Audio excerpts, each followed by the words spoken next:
Yo YouTube, was geht ab und willkommen zurück zu einem weiteren Video auf meinem Zweitkanal. Es gab bis jetzt unzählige Features, Ausrüstungen oder Killstreaks in Warzone, die wir tatsächlich nur für relativ kurze Zeit spielen konnten, bis Activision sie entfernt hat. Und darum soll es heute in diesem Video gehen. Denn wir reagieren auf ein Video, wo es um die Geschichte an vergessenen Features in Warzone geht. Und ich habe mir die erste Minute schon davon angesehen und holy shit, habe ich viel vergessen. Also wie allein wenn ich das Thumbnail schon sehe, allein der Specialist-Bonus, der war wunderschön. Das war so ein Token, den man aufheben konnte und dann hatte man alle Perks in ganz Warzone. Also alle Perks hatte man automatisch und man war wirklich wie so ein Juggernaut. Du warst komplett OP, wenn du das dabei hattest. Das war crazy. Und PDS, das war dieser Gasstaubsauger, habe ich ihn gerne genannt. Den hast du einfach in Gas gesetzt und dann hattest du wie so eine Kuppel um dich herum, wo du einfach atmen konntest. Und das sind so zwei der Features, die uns jetzt in diesem Video gezeigt werden. Und wirklich, ich habe mich sehr auf diese Reaction gefreut und wir schauen uns das heute an. Sehr gespannt. Auch das hier. Oh, auch wenn ich diesen Bogen sehe, wo war dieser Bogen? Der war nur richtig kurz drinnen, oder nicht? Wo war dieser Bogen plötzlich? Der war einfach weg. Und davor die Self-Revive-Spritze, warum gibt es die nicht mehr in Warzone 3? Die war auch in Warzone 2. Was ist das? Ah, damit wer zu dir ins Team kann. Das war auch in Warzone 2. Ins Team einladen. Das gibt's auch nicht mehr. Oh Gott, das Flugzeug, das war so schlimm. Das Flugzeug war wirklich ganz schlimm. Das war schrecklich. Ja, das war Quatsch. Ja, das war auch Quatsch. Obwohl Hunting of Verdansk war gar nicht so schlecht. Eigentlich gut. Emotes slash Spray, das ist tatsächlich was ich nicht vergessen habe. Davon rede ich relativ häufig im Stream. Kommt da gerne mal im Stream vorbei. Zweiter Link in der Videobeschreibung. Gerne auf dem Video übrigens noch ein Like da lassen und ein Abo auf dem Kanal, ganz wichtig. Das sind so Sachen, wo ich ständig drüber rede, dass ich das richtig vermisse. Allein dieser Mittelfinger, den man ausfahren konnte, oder dieses Flicken oder das mit dem Coin. Da gab es so viele coole Emotes, die es einfach nicht mehr gibt. Diese Sprays habe ich immer deaktiviert gehabt. Aber die Emotes waren so geil. Warum gibt es die nicht mehr? Seit Warzone 2. Weil in ganz Warzone 1 gab es sie. Genau das meine ich, genau das meine ich. I know the emotes were very mild, especially when compared to other games, but it allowed for the game to have a little more personality, considering we didn't have proximity chat during this state of the game. We also had sprays at this point. Bisschen mehr Personality, dass man so seinen eigenen Touch immer reinbringen konnte ins Gameplay und nicht halt stumpf einfach nur Warzone spielen muss. Das war geil. Die Sprays waren Quatsch. Die Sprays waren Quatsch. Spray painting your enemy a vibrant color so that way when you fought them in the actual gulag, das ist halt echt gut eigentlich. Das ist echt gut. Das ist so gut eigentlich. Oh mein Gott, was für ein Pipi-Game, was zur Hölle. 100%ig, die müssen doch so viel Geld an sowas verdient haben, oder? Es gab so viele coole Emotes, die sich so viele Leute gekauft haben. Warum sollten die das rausgeben? Activision ist so Geld fixiert, warum machen die Emotes raus? Etwas, was denen unendlich viel Geld einbringt. Verstehe nicht. Verstehe nicht. I guess since this was the only form of communication between enemy players, maybe after they added proximity chat, they didn't see a need for it to come back.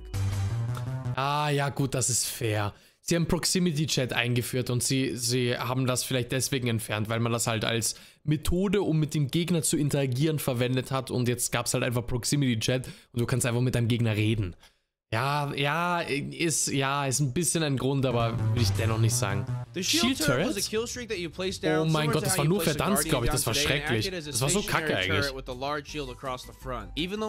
Was sehe ich hier? Was sehe ich hier? Good old days, Alter. Was passiert hier? Junge, what the fuck? Solche Lobbys habe ich nie gespielt. Warte, was passiert jetzt? Hallo? But definitely nothing too noteworthy. Wieso habe ich diesen Clip noch nie gesehen? Das ist ein Verdansk-Clip und ich habe den noch nie gesehen. Ich habe so viele Warzone-Clips schon gesehen. Wo war dieser Clip mein ganzes Leben lang? Das war der geilste Clip, den ich je gesehen habe. Was zur Hölle? Der war ja richtig cool. I'll sprinkle the sentry turret while I'm here, even though it wouldn't come till way later in Warzone. It basically acted the same way as the sentry turret in multiplayer, but regardless, both of these were pretty forgettable.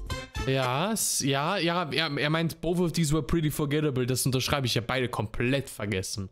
Stopping Power. Ich bin so froh, dass es keine Stopping Power Rounds mehr in Warzone gibt. Ich hasse Sachen, die einfach RNG ins Spiel reinbringen. Also die man random finden kann und wodurch du dann einen Vorteil hast, wenn du viel lootest und diese Sachen random findest. Und da war Stopping Power wirklich ganz oben dabei. Genauso wie der Silence, Mann. Mach das auch raus jetzt. Sorry, da werde ich sehr emotional. Stop and power rounds were in the entirety of Warzone 1, and this was one thing I don't really want to be brought back whatsoever. I couldn't give you an exact number, but it buffed your damage by a landslide. Although it was only one magazine worth. Es war, glaube ich, gar nicht so super viel, dass der Damage mehr wurde, aber es hat sich so angefühlt, als wäre der Damage plötzlich verdoppelt worden. Es war so krass. Also wirklich nicht nur ein bisschen, sondern bodenlos stark. Of a buff, it still drove me crazy in that you could hit way more shots than someone with the exact same gun, but they could still end up killing you just because they have to stop bodenlose time to kill, which to me just screams imbalance. Krank, Alter. Not only this, but there were a ton of inconsistencies with the recoil in stop and power rounds. Like some guns would have a massive recoil reduction, like they would literally shoot straighter and have no recoil and still hit super hard, and others their recoil would just be like absolutely crazy and uncontrollable but still hit hard. I don't know, just ohne Stopping Power Round 5 Shots und mit 3 Shots, das ist krass. 5 Shots gegen 3 Shots, das meine ich halt, das ist so RNG einfach. Or here, which were part of like the Vanguard integration, krass, Alter. Also are not in Warzone good old Rebirth Island, ja. Annoyance and not necessarily all that broken. I think they eventually got them to a balanced state, but I don't think anybody misses Nebula rounds. Nein, niemand. Bunkers. Ja, die ganzen Bunker, was hatten die nochmal? Ich glaube einfach nur vielen guten Loot, kann das sein? Also at launch of Warzone 1, there were a bunch of bunkers you could find across Verdansk. However, you couldn't interact with them whatsoever. Well, just a few months later, the access cards to open the bunkers would be added to the game via random loot. These cards were super rare and immediately would make you and your squad forget about whatever you were trying to do and prioritize making it to one of these bunkers. Once inside, you had an insane amount of loot for yourself. I miss this a lot because since it was RNG. Oh mein Gott, ich kann mich erinnern, da war ein ganzer Bunker einfach mit Kisten und richtig vielen roten Kisten. Das war damals, wo noch rote Kisten was wert waren. Heutzutage diese roten Kisten in Warzone 3 und in Warzone 2 wirklich absolut zum in die Tonne kloppen. Da ist wirklich genauso viel Loot drin wie in so einer Rebirth-Kiste. Kompletter Quatsch. Ja, und noch so viele UVs da unten. Ja, in Fortune's Keep der Bunker, ja, naja, weiß jetzt nicht. Zählt nicht, sage ich, zählt nicht. Krass, Alter. Good old days. Supply Choppers were an in-game event which would see a handful of helicopters fly into the map where you could then destroy them for really good loot. It took an insane amount of ammunition and firepower to. Okay, die habe ich auch vergessen. Supply Choppers, das ist wie so ein Ingame-Event, wie Fire Sale halt. Statt Fire Sale kam dann halt so ein Helikopter über dir, also so auf der ganzen Map verteilt. Ja, seht ihr es links oben auf der Karte. 5 Helis kamen dann oder 6 immer. Und dann hast du die einfach runterschießen können und da kam halt super viel Loot raus. Die haben aber super viel Leben gehabt. Also du hast irgendwie viel zu viel Munition dafür gebraucht. Grenade Launcher? Geld und Streaks oder was? 2 Muniboxen, 2 Gasmasken und 2 Plattenboxen. Also wahrscheinlich je nachdem, wie groß dein Team ist. Wenn du mit 4 Mann spielst, dann sind da wahrscheinlich 4 Boxen drin gewesen, 4 Gasmasken und 4 Streaks oder sowas. Okay, das ist geil, also das ist crazy. Ich komplett vergessen, ja? Genau, war full random. War alle paar Games, alle irgendwie 10 Games oder sowas. Das ist so Quatsch. Nein, really cool ist das nicht, sage ich. Das ist Giga-Quatsch. Specialist Bonus, das ist wirklich diese eine Sache, die ich am meisten vermisse, glaube ich. Also Spezi Bonus war unglaublich. Das war damals noch in dem Nakatomi Tower und das war wunderschön. Also dort oben, was da für Loot gab, da sind wirklich alle dann gelandet, weil es war so irgend so ein Event wieder, also wie diese ganzen Halloween-Events und sowas, also wahrscheinlich wieder Kooperation mit irgendeinem Spiel oder Film oder sowas. Und da hat man einen Spezi-Bonus bekommen. Geil, Alter. Das habe ich ja eh schon gerade erklärt, was das war. Das ist so krass. Den hätte man sogar kaufen können. Geil, Alter. Das ist für Lobbys bitte? We all know that it was in Call of Duty Modern Warfare 3 multiplayer first, and it granted you every perk in the game. This meant that in Warzone, you saw someone who was aiming at you. Genau, du hast gesehen, wenn dich jemand angeschaut hat, du hast schnell Waffen wechseln können. Du hast Combat Scout gehabt, das heißt, wenn du einen Gegner anschießt, hast du seine Umrandung gesehen, während er wegrennt. Hattest kaltblütig, hattest Geist, hattest eine gehärtete Weste. Hast weniger Schaden von Explosive bekommen, Stunts und Flash, länger Sprinten. Du hast einfach alle Perks bekommen, das ist krass, also no joke, das ist wirklich, diese Kombination ist komplett insane. Du hast einmal alles gleichzeitig bekommen. Weil sonst könntest du nur 4 Perks mitnehmen, stattdessen, wie viele sind es denn so mit 20 hattest du mit oder sowas? Kurz meine Zunge verschluckt, hallo? On top of this, you received all the weapon perks, which include Sleight of Hand, FMJ, and Reduced Flinch, just to name a few. And on top of this, I'm pretty sure you also had an overall 10% movement buff, which is just a very solid plus. Needless to say, this was a pretty sought-after item. Die Amaguera, so eine schöne Waffe gewesen damals. Oh, so eine schöne Waffe, die Amaguera. Kilo! Alter, warum spielt der Kilo? I mean, I don't mind them bringing it back in like an LTM or something, or like in certain game modes. Oh mein Gott, das war richtig knapp nochmal. Genau, also Specialist-Bonus soll scheinbar wiederkommen mit Rebirth Island, weil das ist ein Screenshot von Rebirth Island und das haben sie gepostet vor einem Monat oder 2, ich glaube vor einem Monat. Und das haben sie gepostet, dass dieser Tower ganz auf der höchsten Spitze von Rebirth Island, haben sie da Spezialistenbonus geplaced. Also ich denke, wenn Rebirth Island irgendwann Ende März wiederkommt, kommt auch der Spezi-Bonus wieder. Ja, bitte nicht in Ranked, safe. Combat Bow. Das haben wir auch schon im Intro gesehen. Den gab es richtig kurz, glaube ich, nur. Der war so geil. Der war so schön. Der hatte was. Der hatte wirklich was. Anyways, it was an explosive tip bow that came with like 6 shots, which was way too many for how good it was. I'm pretty sure it guaranteed a 1-shot on direct impact and had a considerable fire rate. It was also obviously really good for destroying vehicles. All you really had to do was learn how to lead your shot. This was oh wow, das ist ein krasser Shot gewesen. On Rebirth Island, which I mean, you can imagine how that went. Super close oh mein range. Gott, das meine ich, das ist Combat Scout. Genau, das ist Combat Scout. Schaut mal, der schießt da einmal rein und es werden alle markiert, wo er Damage macht. Combat Scout war so ein goated Perk. Das war das Nummer 1 Perk, was wir in 4 Jahren Warzone hatten. Warum müsst ihr mir das wegnehmen? Das ist so schön für Maus-Keyboard-Spieler. Geil. Geil. Maybe with a few more nerfs, the bow can get to a balanced state, but I don't miss it and I hope it doesn't make a comeback. Alle 4 gedownt damit, alle 4 gedownt. This is kind of a lame entry, but technically we haven't seen pilotable planes return to Warzone since Caldera. I know we have a helicopter and even the giant transport helicopter now, which is also like really cool, but no planes still. I for one don't think planes mesh well in Warzone. I think helicopters are plenty for aerial vehicles. Ja, er sagt jetzt gerade, oh, das ist by the way krass, was man da für Kills machen konnte gleich am Anfang. Er sagt jetzt gerade, die haben nicht reingepasst. Also Flugzeuge haben wirklich einfach voll nicht reingepasst in Warzone. Das ist auch kein Call of Duty Ding, finde ich. Sondern Helis oder gar nicht so mäßig. Helis oder und diese Heavy Chopper noch vielleicht. Aber da gab es auch teilweise so Turniere. In diesem Zeitpunkt, in diesem Zeitraum, wo es diese Flugzeuge gab, gab es auch Turniere, wo teilweise Leute, liebe Grüße dann Schux, das ganze Turnier über nur in diesem Flugzeug gespielt haben, weil man damit auch seine 20, 30 Kills machen konnte. Der ist, glaube ich, bis ins Finale gekommen, nur mit diesen Flugzeugen.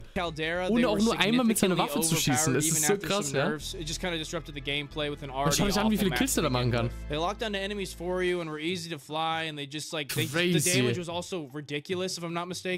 der Damage war krank. On the plus, it did make for some cool moments, like riding on the wing mid-air and shooting at the pilot and then taking their plane like a low-tier battle play was kind of neat. This is just another feature I do not think needs to be brought back in Warzone.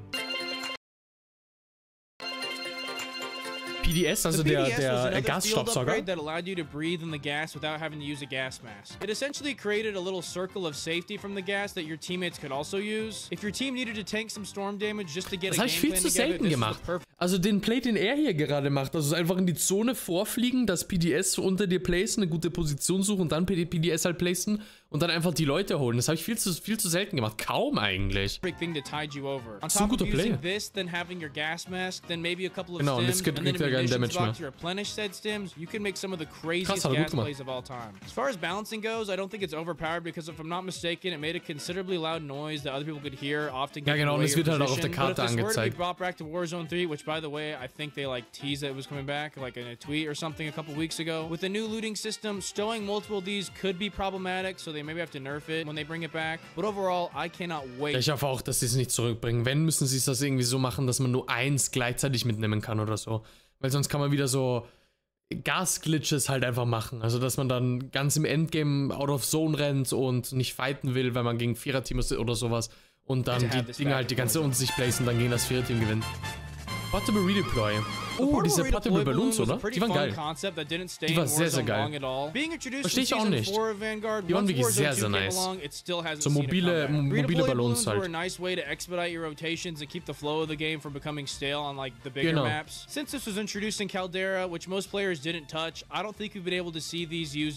Einfach schneller von A nach B fliegen. Einfach damit man nicht die Rotation verliert, damit man im Flow halt drinnen bleibt und nicht die ganze Zeit am Boden rumrennt und nichts macht.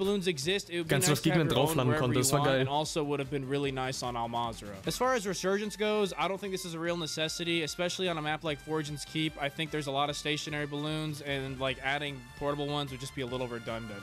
Ja, es kann sein, dass es einfach zu viel wäre. Backpacks. Ich bin so froh, dass es keine Rucksäcke mehr gibt. Das war wirklich das Schlimmste, was Warzone 2 passieren konnte. Das war schrecklich.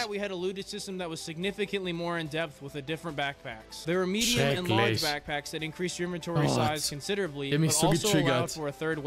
Quick side note, if you watch my Why Warzone 2 is hated so much video, I'm about to repeat myself, so bear with me. And if you haven't watched that video, maybe watch it after this one. Ich könnte darauf auch mal reagieren. Schreibt mir gerne in die Kommentare, ob euch das interessieren würde. Amazing feature that gave the game a little bit more of a battle royale feel that I love. So ein Video von ihm, das erklärt, wieso Warzone 2 so gehasst wurde. Oh Gott, Alter, Thermalvisier in Warzone 2, so aggressiv. Mir tut alles weh. It would probably be broken, but I think there's a way they could fix it. Maybe get rid of the extra inventory slots and just give you the extra gun, or maybe make different iterations of the backpacks, kind of like they do with vests. Maybe one just gives you the third weapon slot, another one gives you like an inventory slot or two, another one lets you carry extra tacticals or something. I don't really know, but I would love to see backpacks make a return in Warzone 3 in some way or another. Ja, das war wirklich ein guter Call von ihm. Also allein dieses, dass man mit dieser Dreierweste eine extra Waffe mitschleppen konnte. Das war eigentlich ganz geil. Aber du hast dann halt Mainwaffen, SMG und Eier gehabt und wenn du Bock hattest und eine Dreierweste dabei hattest, hast du halt auch eine Sniper halt mitnehmen können. Für schlechte Zeiten, das war eigentlich ganz cool. Revive-Pistole, ja safe, warum gibt's die nicht mehr? It didn't really have any major change in the gameplay itself, but I think it was a fun feature that I saw no reason to get removed. We all know it was pretty simple, you had 4 shots and all you had to do was shoot it at a down teammate and start the revive automatically with no need to revive them yourself or for them to burn a self-revive. It was convenient if you were being held and just needed to lay suppressing fire as the revive pistol was working its magic to prevent. Ja safe, das war halt ganz geil, dass wenn du halt gerade angeschossen wurdest, hast du halt schnell dein Teammate damit anschießen können und dann hast du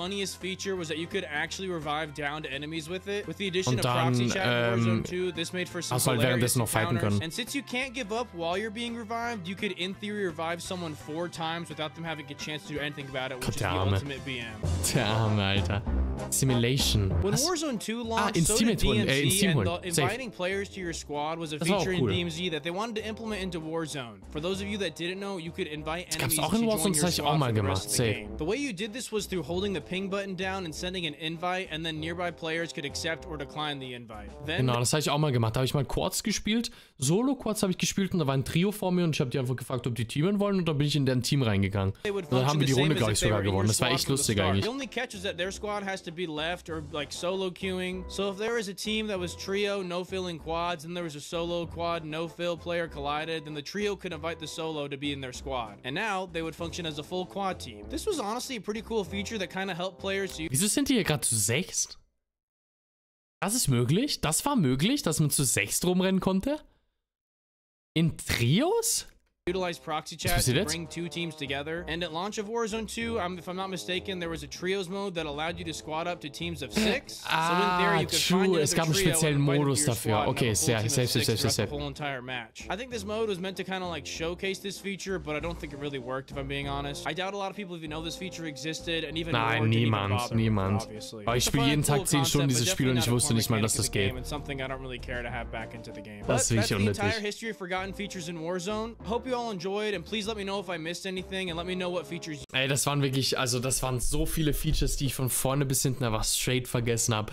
Schreibt mir gerne in die Kommentare, was euer Favorite Feature war, weil bei mir ist es auf jeden Fall, was war's? Spezi-Bonus, auf jeden Fall Spezialistenbonus. Der war wunderschön. Damals Verdansk, Nakatomi Tower, alle sind dort oben drauf gelandet, alle haben auf diesen Spezi-Bonus geschwitzt. Wenn man den bekommen hat, hat man die Runde wirklich 40 Kills machen können, weil die Lobbys auch unfassbar easy waren damals noch. Oh, es waren good old days. Aber auch so Stopping Power Rounds. Jetzt so im Nachhinein, also ich würde sie auf gar keinen Fall wieder zurückhaben, aber es war immer wieder geil, wenn man die selbst dabei hatte, weil du hattest ein ganzes Magazin mit Stopping Power Rounds und hast gefühlt doppelt so viel Damage gemacht und da hast du wirklich mit diesem einen Magazin in deiner OTS zum Beispiel ein ganzes Team downen können. Und das war wirklich bodenlos OP. Es hat ein bisschen zu viel Spaß gemacht tatsächlich, dafür wie OP es war. Aber schreibt es mir, wie gesagt, gerne in die Kommentare, was eure Favorites waren. Gerne hier auf dem Video noch ein Like da lassen und ein Abo auf dem Kanal. Und wir sehen uns auf jeden Fall im nächsten Video in der nächsten Reaction. Haut rein.